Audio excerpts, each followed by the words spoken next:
Welcome back to the podcast. I am joined today with Dr. Michael Cummings, and today we'll be talking about long-acting injectable antipsychotics. We have no conflicts of interest, and which is unusual. I'm surprised you have no conflicts of interest still, Dr. Cummings. Part of that is a result of the fact that I work for the common drug formulary for the state of California, which prohibits having any financial interests in the drug, since I play a role in deciding what drugs the state contracts for. Yeah. So today we will be talking about long-acting injectable antipsychotics and how to use them, unique side effects. We'll try to make this as practical as possible. This is for providers, but if you're listening in as someone who's either a therapist or someone who's considering, antipsychotics for a loved one, hopefully this gives you some information and knowledge to help inform that decision. So, Dr. Cummings, why don't you start talking about when long-acting injectables are the most helpful? Essentially, long-acting injectable antipsychotics really should be the preferred form of antipsychotic administered. That is true, for example, in Europe, where 60% of the people suffering from a chronic psychotic illness, mostly schizophrenia, are treated with long-acting injectable antipsychotic medications. Unfortunately, in the United States, that's only 10% of the treatment is provided with long-acting injectables. The reason I say unfortunately is that one of the major reasons for relapse and rehospitalization is non-adherence. Most of the adherence studies out there show that for oral medications, the adherence rates are 1/3 or less, and that's even including a fudge factor of saying, well, if somebody takes 80% of their prescribed doses, we'll count that as good. That's what most of these studies have done. And even with that, the adherence rate is frankly fairly miserable, such that the most common reason for relapse in schizophrenia is non-adherence to antipsychotic treatment. Yeah, I would say the most useful aspect of them for myself is in schizophrenia, there is a very low insight into having the disease. Mm-hmm. And it's part of the disease to have a low insight. And the parents often will be struggling with their 20-something-year-old, trying to get medications in them every day. And it's just a constant battle. Mm-hmm. And the injection, although it does also require persuasion and boundaries and, difficulty to try to get them the medication. Yeah. It gets them a dose once a month or even less frequent. Yeah, there are now formulations that are every 3 months and every 6 months for paliperidone palmitate. So in some cases, it can be as little as dosing twice a year. There are a number of studies out there that have essentially demonstrated that the long-acting injectable antipsychotics, the LAIs, produce a lower rate of relapse, a lower rate of hospitalization, and probably the most impressive finding that I've read about was a Swedish study by Tepeli et al., in which they looked at 29,823 patients, because they have birth to death records, and found that those people who were taking a long-acting injectable antipsychotic as opposed to the oral counterpart had a 30% lower rate of all-cause mortality. That's just flatly an impressive number. If you are treated with a long-acting injectable antipsychotic you're likely to live longer. Wow.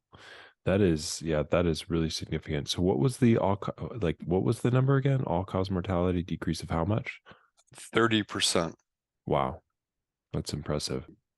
Frankly, for a lot of treatments in medicine, uh, that would be an impressive number. If you had a serious chronic illness and you went to your doctor, any kind of illness, and the doctor says, well, if I give you this medication as opposed to that medication, I can decrease your risk of mortality by almost a third. That would be a pretty good selling point for that drug, whatever it was. Was, Um, was that over the course of a year, or how many years was that 1 point reduction? that was over the course of the sample. They looked at the sample for a period of 7 years, Okay. and found that indeed for people taking to be fair, they compared each long-acting injectable antipsychotic to the same medication given in oral form, and basically found that the rate of dying was 30% less with the long-acting injectable antipsychotic. Yes, so they're looking at like all cause mortality, Yep. comparing one to the other. Okay. Wow, that's Yes. significant. Yeah. So that included death by suicide, death by accident, death by overdose of drugs, death via violence, because that's another, well, in the system I work in, the fact that the injectable medications are superior to the oral medications in reducing violence is also a key finding. Yeah, I've had patients who, spit out their meds afterwards. Um, it's very common to cheek the meds, to put them under the tongue, and so it takes away that facet of, non-compliance. Yeah. Um, And indeed, as far as I can tell, there is no way to cheat with the LAI antipsychotics, because once it's injected, there's no way to get it back out. yeah, I actually give the injections in my office. I have Mm-hmm. a little red bin that I put the needles in afterwards. I have some Yes. alcohol swabs. Patients bring them in from the pharmacy, or Mm-hmm. the family member brings them in. I inject it, and it's not too hard. It's like, I don't think there's a huge learning curve in learning how to inject it. Do you have any pro tips on how to inject it, or? Probably the pro tip I would have for many psychiatrists who don't normally do injections themselves, um, go talk with one of the nurses that you may have contact with and basically have them teach you how to give an injection. Because every single nurse out there knows how to inject, and they do it a whole lot more frequently than most physicians do. And for the saline-based long-acting injectables, the injection is very simple. It's just a straight, usually in the gluteal or deltoid muscle. Um, you know, the needle goes in, you draw back slightly to be sure you're not in a blood vessel. You inject the medication, pull the needle out, and you're done, basically, except for putting a Band-Aid on the spot. The first generation long-acting injectables, haloperidol decanoate and fluphenazine decanoate, are a little tougher to learn because they're in an oil-based vehicle. And for them, you have to use a method called Z-tracking, where you change the angle of the needle as you withdraw it so that the passageway, if you will, closes off and seals the oil-based medication in the muscle, doesn't let it leak out. Mhm. Even that's not too difficult to learn, though. Some of our physicians in the state hospital system have wanted to learn, and both methods take, 20 minutes or so with a nurse who's a good instructor, and you're good to go. Yep. I found it's helpful to learn myself because the patients trust me because I've spent the time, and so I'm not Hmm. sending them to a third party that they don't trust. Yes. Um, it also kind of like I know if they're not taking it, because I'm like, Yes. oh, this person missed their appointment and they missed their Well, injection. and you're hitting on one of my biases. Um, I think that psychiatrists should always remember that they are first physicians, meaning that we should not be afraid to weigh our patients, examine our patients, give injections to our patients. Yeah. You're basically looking for a meaty part of the muscle. You're Hmm. going into the muscle. You're leaving this, uh, crystal type material in there, which then slowly, well, let's talk about that a little bit. What are we actually injecting in and how do they stay, for a month at a time? Okay. Depending on which drug you're talking about, let's start with the oldest first. The decanoates are the medication is bonded to a 10 carbon lipid chain that is suspended in sesame oil. Um, and essentially, you're injecting the oil into the belly of the muscle, the thick part. It forms a little sphere in there and gradually releases the medication over. In flufenazine's case, the most common dose interval is 2 weeks. For haloperidol, 4 weeks. With drugs like paliperidone palmitate, um, that is indeed a microcrystal that you're injecting into the muscle. It's in saline, so the crystals remain in the muscle and they slowly dissolve. The reason that they last a month is the tiny crystals dissolve more quickly and release the medication early. The bigger crystals dissolve more slowly and provide the later dosing of the drug. There's also a version of that, microspheres for depo-risperidone, which is similar except that the risperidone is bonded to essentially a polymer that dissolves. A very similar idea to the crystals. Um, there are two formulations of aripiprazole, aripiprazole monohydrate, which is again a crystal, and aripiprazole Laroxal, which is a different type of crystal and has a longer variability in terms of how slowly it dissolves. Essentially, the idea with all of these is that once they're in the muscle, they, by one mechanism or another, slowly release the medication into the bloodstream. There is also a long-acting injectable formulation of olanzapine that is olanzapine pamoate. Again, it's the medication joined to a salt crystal in this case. The salt crystal gradually dissolves and it comes in both versions that are every 2 weeks and every 4 weeks. It does carry, unlike the others, there is a small but non-zero risk, a 0.1% risk of rapid release of the olanzapine from the salt, which is why for it, the FDA mandates that the patient be watched for 3 hours post-injection to be sure they're not becoming sedated by an increased release of the medication. Okay, so what do we do if someone does get very sedated on the injection of olanzapine?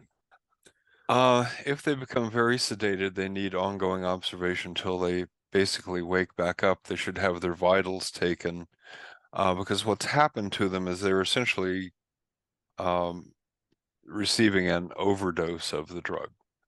Um, there have been cases where that has required hospitalization until they recover from the overdose, and the FDA MedWatch has reported at least 2 post-injection deaths, one occurring 3 days and the other occurring 5 days post-injection.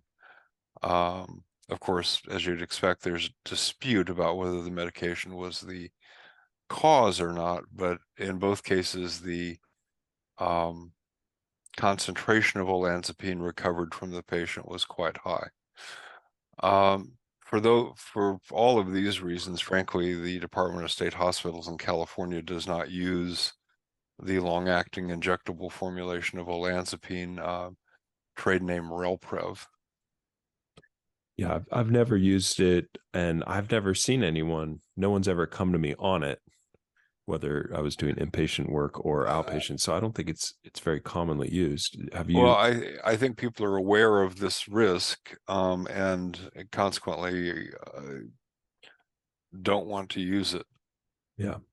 In Europe, do they use it, or is it more popular in other They, places? you will see it used in some settings, but it has never become very Mhm. widely used. I think because of that warning that there's um, a 0.1% risk of rapid dissociation of the drug from its vehicle. Mhm. That risk does not exist for any of the other long-acting injectables. Okay, so when another broad question, when are they not helpful? Like when would be or what would be a situation where you would not think to use an injectable antipsychotic? They're not really contraindicated in any situation where an antipsychotic is appropriate to use. You might not want to start with a long-acting injectable until you're certain that the person responds to the medication that you're considering, because of course the caveat with all of them is that the elimination half-life is incredibly long. So if you started with a long-acting injectable and said, well, this isn't working very well, um, the patient would then have to wait a very long time for the drug to wash out, 5 half-lives of the drug, which, um, for example, in the longest, the Invega Sustenna or Invega Half Yara, which is a cute name, which is paliperidone palmitate designed to last 6 months. Well, that would be 30 months for washout. That would be the extreme long end of the scale. The others have half-lives of from 21 days to around 46.5 days. So indeed, washout is still long. You do want to be sure the person is a responder to the medication you're considering, and if they are, then the long-acting injectable is appropriate for any situation in which the oral medication would be appropriate. One of the other nice things about the long-acting injectables is since they lack the sharp peak plasma concentrations of the oral medications, the side effect rate is about half for these drugs as opposed to the same drug given orally. And specifically like half of which side effects in particular? Things like dystonia, Parkinsonism, akathisia, um, some are even much less common. Neuroleptic malignant syndrome, for example, is exceedingly rare with the long-acting injectables because there's not a sudden rise in dopamine blockade. Do you think that any of that is from like not having that first pass liver effective on the oral medications? Like does that It it may impact it at be, all? it may. One of the curiosities about haloperidol when it was used frequently intravenously in ICUs was that it was less likely to cause dystonia or Parkinsonism given intravenously than it was given orally Mm-hmm. in comparable doses. So that indeed raised that question: is there something different about giving the person this or other of these drugs and having it go through the liver versus bypass the liver for the first go round. I've never seen a completely satisfactory answer to that question, although it's clearly an observation that has been made. One of my thoughts on that observation is I heard a lecture by Maltonado at Stanford who talked about how when someone's in a state of delirium, they don't get EPS with Haldol. So I'm wondering if Haldol was given IV, maybe they were more sick, maybe they were more delirious than if it was given oral. Yeah, very frequently. I mean, it's very uncommon, of course, in the ICU setting for a drug to be given orally. And most commonly, haloperidol in the ICU setting has either been given IV push in a bolus or IV drip. Almost, well, you will see some intramuscular use, but very little oral use in that kind of setting, usually because the person is too ill to be taking oral medications. When switching from, like, let's say an oral medication to a similar intramuscular medication, long-acting intramuscular medication, do we need to continue the oral medications? And which ones do we need to continue it? Okay, yeah, indeed, it depends on which one. For, again, we'll start with the old drugs. Haloperidol decanoate has such a slow climb. If you were just to start haloperidol decanoate and just give it every month, it would take it 3 to 5 months to reach steady state. So it would be a long, slow climb. With haloperidol decanoate, that usually is overcome by loading the drug. If you're, for example, switching from an oral dose, the person has done well on, say, 20 milligrams of haloperidol a day. That would mean loading it at 200 milligrams a week for 3 weeks. That'll produce roughly the same plasma concentration. You can stop the oral medication at the time the second loading dose is given. You would then start the maintenance haloperidol decanoate 14 days after the last loading dose at 20 times the original dose. So a dose of 20 milligrams a day would be equivalent to 400 milligrams of haloperidol decanoate per month. Because of volume issues, that usually winds up being given as 200 milligrams every 2 weeks. Fluphenazine decanoate, very similar story, usually loaded at 25 to 50 milligrams a week for 3 weeks and then continued at a maintenance dose starting 2 weeks after the last loading dose. For fluphenazine decanoate, 10 milligrams a day orally of fluphenazine is roughly equivalent to somewhere between 12.5 and 25 milligrams of fluphenazine decanoate. Invega Sustenna, and you're starting here with the monthly because the every 3 months Invega Trinza and the every 6 months Invega Half Yara are intended for people who have responded and are stable on the monthly injection. For it, it's very simple to start. You start with usually either 156 or 234 milligrams as the initial injection. 1 week later, depending on what you're aiming for in blood level, it's usually a second dose of 156 or 234, and then you simply continue every month after that. One of the limitations of Invega Sustenna is that the 234 milligrams every month is roughly equivalent to somewhere between 4.5 and 5.5 milligrams of oral risperidone a day. So if you have somebody who has required more risperidone than that, you may have difficulty using the Invega Sustenna because you can't, within its recommended dose range, achieve a higher level, if you will. You could simply increase the number of doses, but that gets, because it's still proprietary, gets prohibitively expensive in some settings, and insurance companies and so forth may balk. To give you a cost comparison, haloperidol decanoate and fluphenazine decanoate are less than $500 a year. At its max dose, the wholesale acquisition cost for Invega Sustenna is about $25,000 a year.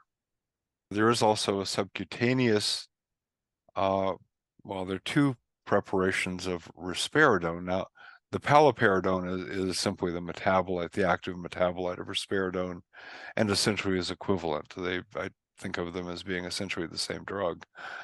There are two long-acting formulations of risperidone. There's a risperidone consta, which is an every 2-week medication. You don't have to load it, you just start giving it. You do have to continue oral crossover for 3 weeks because it doesn't start dissolving until you're out 3 weeks. And there's also Proceris, which is a subcutaneous formulation of risperidone. It comes in I believe a 90 and 120 milligram dose, which is equivalent to roughly 3 milligrams to 4 milligrams of oral risperidone a day. Does not require an oral crossover. And then you have the arapiprazoles, of which there are two. There's aripiprazole monohydrate maintena. If you read the package insert, what it says is give an initial injection of 300 or 400 milligrams and then continue half the oral dose for 2 weeks. In a lot of countries outside the US, they've replaced that with you simply give a second injection after 1 week and then continue with maintenance treatment. The company that manufactures aripiprazole, Laroxel, Aristata is the trade name. They have made aripiprazole Initio, which is essentially a more rapid released version of aripiprazole. So you give an initial dose of that and then start the maintenance medication, I believe a week later. So you don't have an oral crossover with it either. The olanzapine, Relprev, also does not require an oral crossover. So it varies by drug as to the kinetics, and in many ways that's the secret to using these drugs well, is to become familiar with the kinetics of each drug that you're considering using. Yeah, I was looking at the Invega Sustenna and how, like imagine someone's hospitalized. So ideally they're given 2 doses of either risperidone or paliperidone to kind of make sure that they're not going to have an allergic or hypersensitive response. And then on day 3, they're given an injection of the paliperidone. And then you can give the second dose on day 3 through 11. Yes. So you don't have to wait a full 7 days. So they don't have to be hospitalized a full 7, or, a full, 7 days after the injection, which would be 9 days if they were starting. Yeah. No, you don't have to wait that long. I think in most settings, people think of a week simply because it's in the middle of that range. And then they start in the shoulder with that one, the first 2 doses, because gluteal absorption is 28% less. And so you start in the shoulder, and then you can move to the gluteal region after the first 2 doses if you want. Yeah. Although a lot of people are perfect with once a month injection, they're perfectly happy with deltoid injection, simply alternating sides. Um, because typically these medications do not cause a lot of problem with local reaction. Like any injection, they will cause some degree of soreness in the deltoid muscle for a day or two, but there's not a large reaction to these. The older drugs, the haloperidol decanoate and the fluphenazine decanoate, are more prone to cause a reaction if the person is sensitive to the vehicle, to the sesame oil. You'll find that out quickly though, because the area becomes red and tender. Fortunately, allergy to sesame oil is relatively rare. Yeah, and I'm wondering, kind of selection of Abilify, aripiprazole. If like I've sent a couple patients into the psychiatric hospital, and that seems to be what they put them on. Any thoughts on why they might choose that one over other ones? In part, it's been a marketing issue. The companies have been quite willing to give discounts on contracts. They've also done a good job of marketing the drugs. And I think for many patients in the community, aripiprazole is desirable also because it tends to have a fairly mild or modest side effect profile. Like all medications, some people will develop akathisia.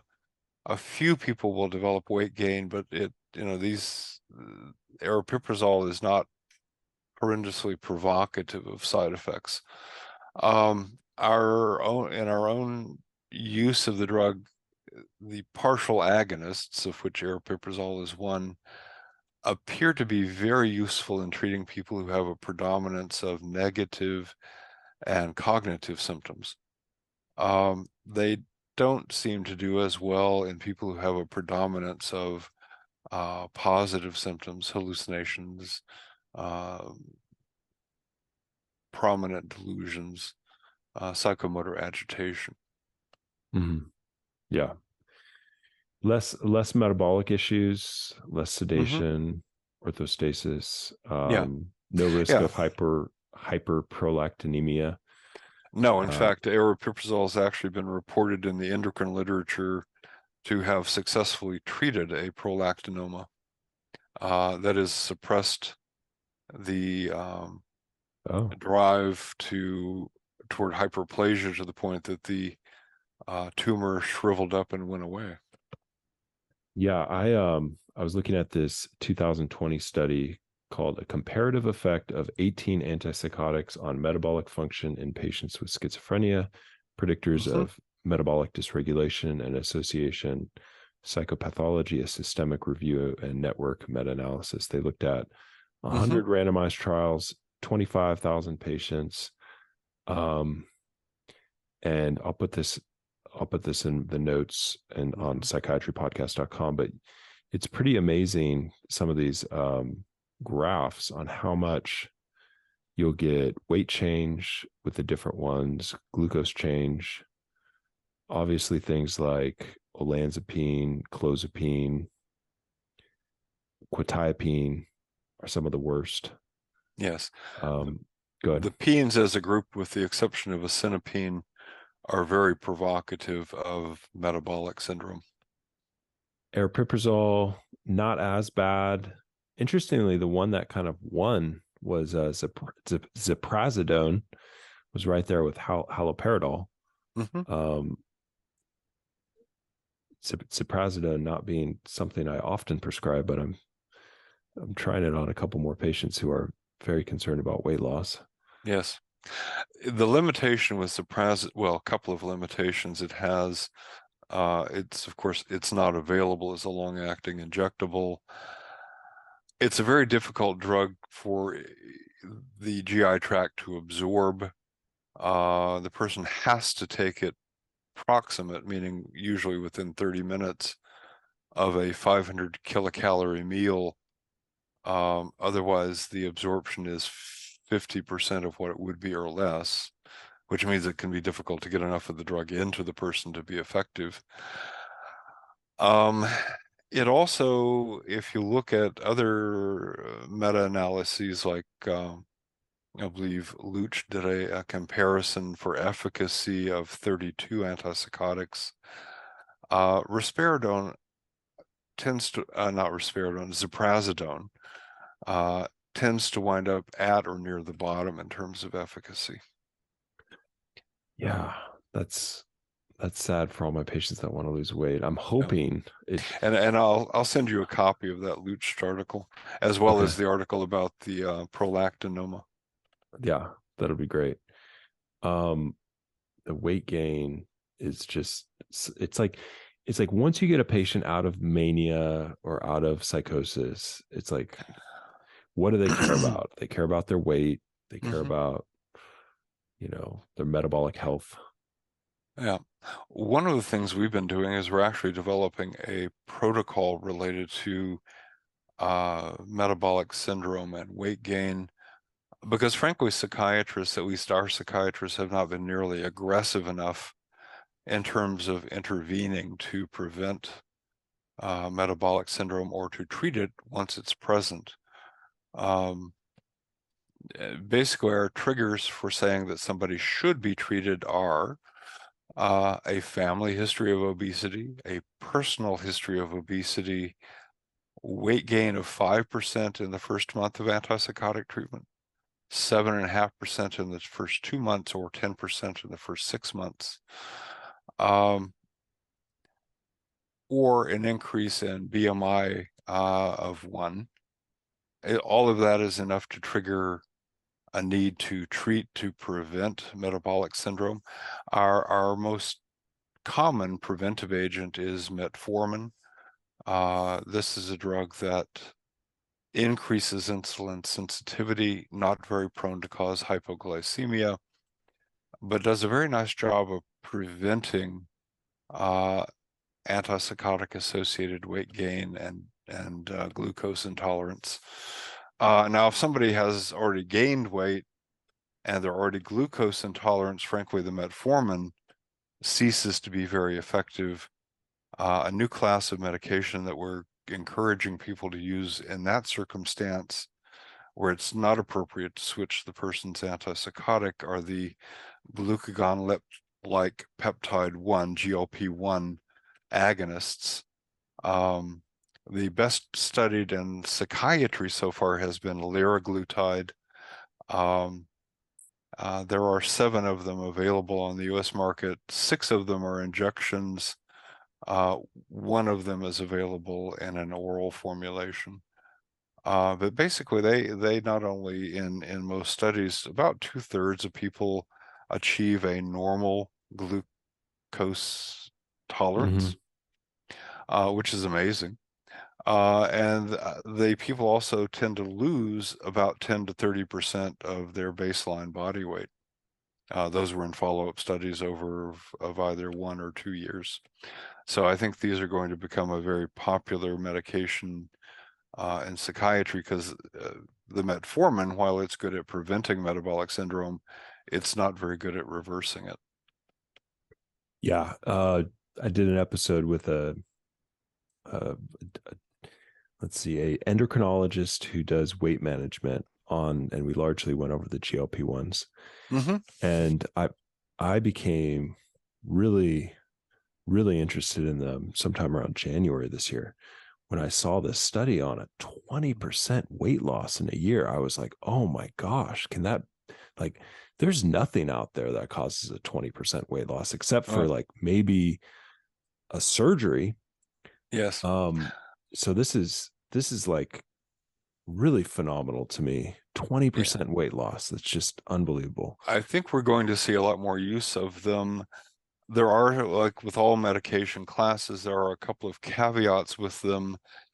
They cause, in animal studies, increased hyperplasia of thyroid C cells, which would translate in human beings into a risk for medullary thyroid cancer. So far, that hasn't actually been demonstrated in human beings. It has in animal studies, mostly mice and rats. I haven't seen any of that in human studies. Hmm. time will tell. These have been used for over a decade, like some of the older Yes. ones. Yes. Um, Yeah, but they were if introduced in 2002. So, yeah, I haven't seen that. I mean, nausea, mhm, GERD, vomiting, like largely because the stomach, it delays gastric emptying.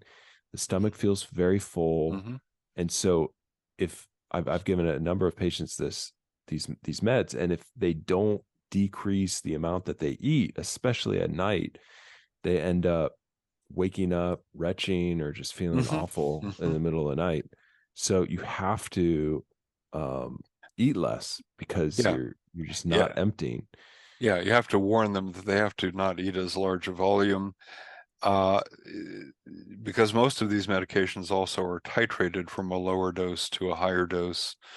Um, the nausea and GI side effects tend to mitigate over time. The other risk is rare pancreatitis, and a theoretical possibility of pancreatic carcinoma, although that's again based on hyperplasia in animals, has not been seen in human beings. For the pancreatic issue, I mean, I've heard, and I would be curious if you've heard differently, but if you're not treating someone with diabetes, it's not impacting their pancreas that much. If it's Uh, if t- you yeah, if it's if the preventative, person, it's weight loss. Go ahead. yeah, if the person has not developed type 2 diabetes mellitus, their risk is much lower than somebody who has developed type 2 diabetes. Um, the other listed contraindication is people with a family history of uh, endocrine neoplasia syndrome type 2, which is a very rare genetic predisposition toward endocrine cancers. Um, I think most psychiatrists are not likely to run across very many patients who have that history. A small pro tip, if you do end up having a patient on one of these meds, is to have them drink water, because their drive to drink water will decrease just like their Hmm. drive for food, Yeah. because it does go into the brain. And the other pro tip I would say, and I want to hear your thoughts on these as well. Hmm. Pro tip number 2 is, this may be expensive, because right now I'm having a hard time getting anyone on these who doesn't already have diabetes, or some of them pre-diabetes. I can slip them through some insurances, but mostly they have to have diabetes already. So I'm wondering, for patients who were just thinking about antipsychotic prevention, like if it's really even an option for those people, with unless they're willing to pay a lot of money. It can be. Of course, pharmacies vary their pricing for retail of any drug. The wholesale acquisition cost for these drugs ranges from about $400 a month to about $1,000 a month. I will often send off a prescription to Canada for like the 4 milligram semaglutide. It's around $300 to $400. And the patient may be able to use that over the course of several months. So, although it's labeled 1 milligram per injection, you know, realistically, you're not going to get to 1 milligram for quite a long time. And so 0.25 milligrams, which is around 18 clicks, you can cruise around that amount for several months and get good weight loss at that level before you go up. So I would say pro tip number 2 or 3, is that you want to start lower and go slow and kind of follow the weight and try to get them in a place where they're not having as many side effects early on, because otherwise they'll Hmm. just stop it. Yes. And the starting, well, as is often the case in medicine, starting slow and going slow is a way to avoid side effects with these medications, as with many other classes of medication. Um, it also gives you the opportunity to see what is optimal for the person. There have been a few case reports where people went to higher doses, and frankly, excessive weight loss became a problem because for some individuals, if they take too much of these drugs, they have virtually no drive toward either drinking water or eating food. I think the quote that I heard one woman on the news, she was saying, well, once she got up to a milligram a day of semaglutide, she would have a half glass of water in the morning and had no interest in food or water after that. I would also say that it seems to reduce alcohol cravings, and it's helped a couple of my patients. This is off label, of course, Hmm. with binge drinking. Like I had a patient who would drink 2 bottles of wine, and once I got her on this, it, she was unable to drink half a bottle of wine. Yes. And so I'm really hoping, if you're listening to this and you're a researcher and you want a fun project, look at binge drinking or just drinking in general, Hmm. and how this impacts that. Well, it makes sense. Some of the downstream effects of stimulating the GLP-1 receptor includes a number of endocrine effects in the hypothalamic feeding center, which of course is linked to the nucleus accumbens, the human reward pathway, which is why food and water and perhaps alcohol become a less rewarding and therefore less craved experience. I think the other issue we're having with this, along with some other meds, is just because of its very quick rise in popularity. It's hard. Some pharmacies are completely out. Yeah, there are shortages. Oh, it's as you may be aware, it's also become a vastly popular drug in the show business community in Hollywood. Um, because of course weight loss is always a consideration in that group. Yep. Even Um, even Elon Musk has tweeted out something that inferred he was on it, which yes. is, it's kind of like, okay, you got Elon Musk, you got like this, like, I think Uh, one of the Kardashians tweeted she was on it or something like that. yes, we as a society, we are somewhat prone to medication fads. This could be Um, it. This is the medication fad of our time right now. yes. I did want to touch on one other issue with long-acting injectable antipsychotics per se. There are also excellent studies out there, and I'll send you a review of them, that have found that the LAIs are indeed safe in pregnancy. Um, Sometimes people get nervous about giving an LAI during pregnancy and inappropriately stop it because, of course, during pregnancy, women with a psychotic disorder are more prone to relapse. So the last thing on earth you want to do is take away, um, what is essentially their best antipsychotic treatment if it has worked for them, um, and make them more likely to become psychotic during their pregnancy. Yeah, I would say, okay, another pearl. Let's say someone is on a strong 2d6 inhibitor. How would that impact Risperdal versus paliperidone?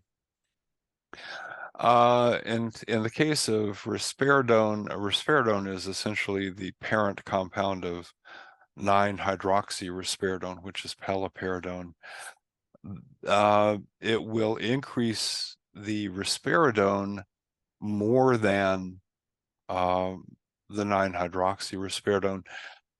The risperidone, when people take risperidone, either an LAI or orally, risperidone has a fairly short half-life, so that roughly 80% of what is floating around in the bloodstream when somebody takes risperidone is actually paliperidone, because most of it's converted.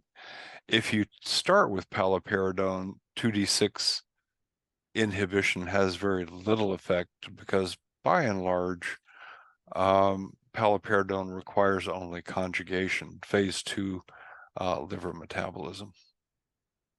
Mm-hmm. So less of you're going to have more risperidone on a 2d6 inhibitor. You're going to have Yes. a higher dose, possibly more side effects. Yeah. You may have to reduce the dose of risperidone, whereas it would be very unlikely that you'll need to adjust the dose of paliperidone. What would you do if someone came in with restlessness who was on, like, let's say, Abilify or Risperdal injection?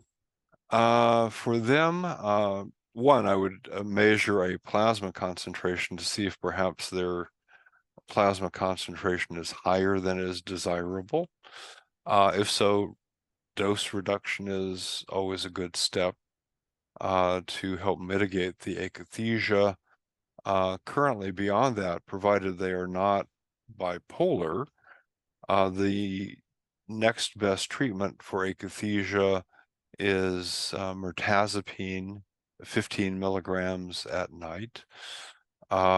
It in a head-to-head study with propranolol and placebo over 5 days, the mirtazapine produced a response in a little over 42% of patients, the propranolol about 30%, and placebo about 7%.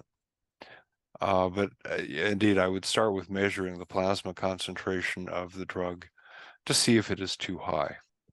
So for akathisia, first potential dose reduction, second mirtazapine, maybe third propranolol or Klonopin. Where would Klonopin kind of fit into this? Klonopin is kind of held until the dose reduction, the mirtazapine, the propranolol fail or are not effective. Klonopin will also often be the preferred drug if somebody has unfortunately developed tardive akathisia, which usually means akathisia that has been consistently present for more than a month. Usually it's more like 6 months, and which fails to respond to either a reduction in medication or any other treatment. Unfortunately, like tardive dyskinesia, it's a more resistant syndrome, more likely to respond to the benzodiazepine. Except for tardive syndromes and catatonia, frankly, I tried to avoid routine use of benzodiazepines because, especially in the schizophrenic population, they increase mortality significantly. The same group that did the study we referred to earlier about decreasing mortality with the LAIs found that benzodiazepine treatment had a hazard ratio for increasing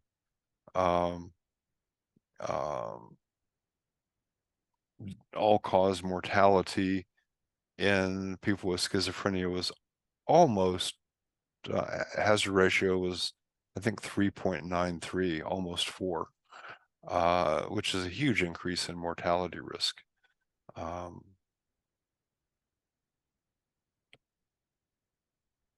Yeah. And indeed, the increased rate of suicide had a hazard ratio of 1.91, also not an insignificant increase in risk to the patient. So my listeners are always wondering how you pull these things out of your head. I read a lot and it sticks in there somewhere.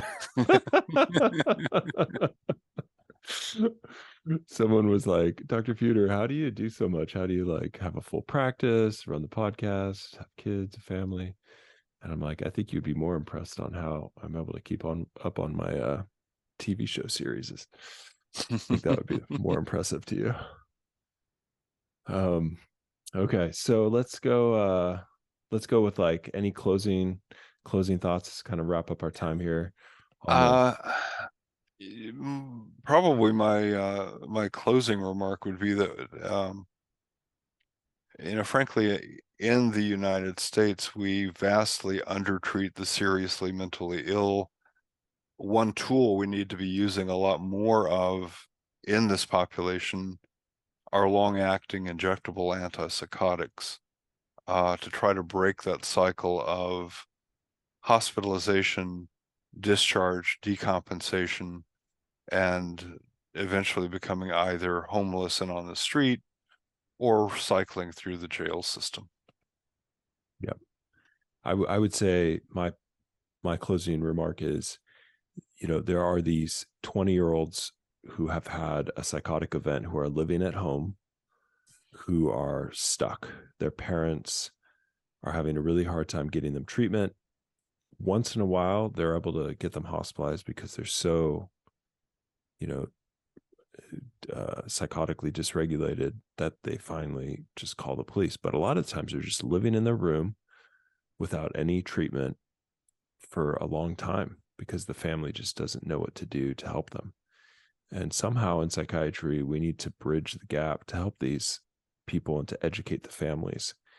And I hope this episode can also be an education tool for your patients, to educate them on just how helpful these actually are, that these medications can make a huge difference to get them on a stable dose of an antipsychotic, out of the hospital, out of relapse. And that's really the goal, right? Is if you have a patient with schizophrenia, we do not want them to relapse, because every time they relapse, their brain is like slightly a little bit more difficult to treat. There's more damage. And so the faster we can get them out of psychosis, the better. The faster, the longer they're in the psychosis, the worse. Dr. Cummings, what do you think about like just the importance of getting someone on a stable dose of an antipsychotic, getting them out of psychosis? It's very important, especially early in the psychotic illness. The biggest predictor of relapse is non-adherence. People who have multiple relapses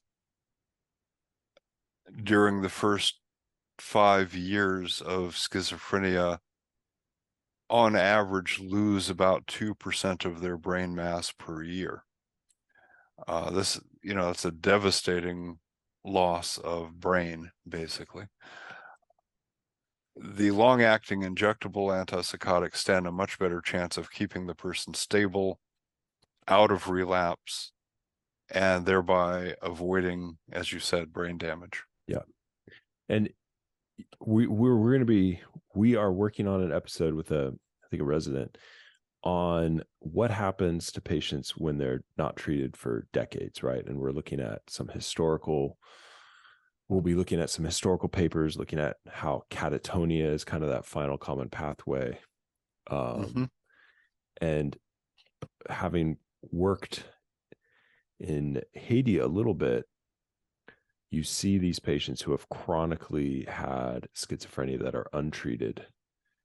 And well, I mean, we see that as well in the homeless population in the US. Yes. Yes. And, there's a very large proportion of homeless people who have severe psychotic illness. And, with true psychotic illness comes very low insight into the psychotic illness. And it just makes it so hard to build the alliance to actually treat them. And so this is like, it's like one thing to know about antipsychotics and injectable antipsychotics. It's another thing to be able to build the trust where they would actually allow you to put the injection in them. Well, on a broader issue, frankly, as a society, we have not made the commitment to care for our seriously mentally ill. We frankly do not do nearly as good a job as a lot of other societies do, in terms of there being support, supervised housing, treatment provided in that housing.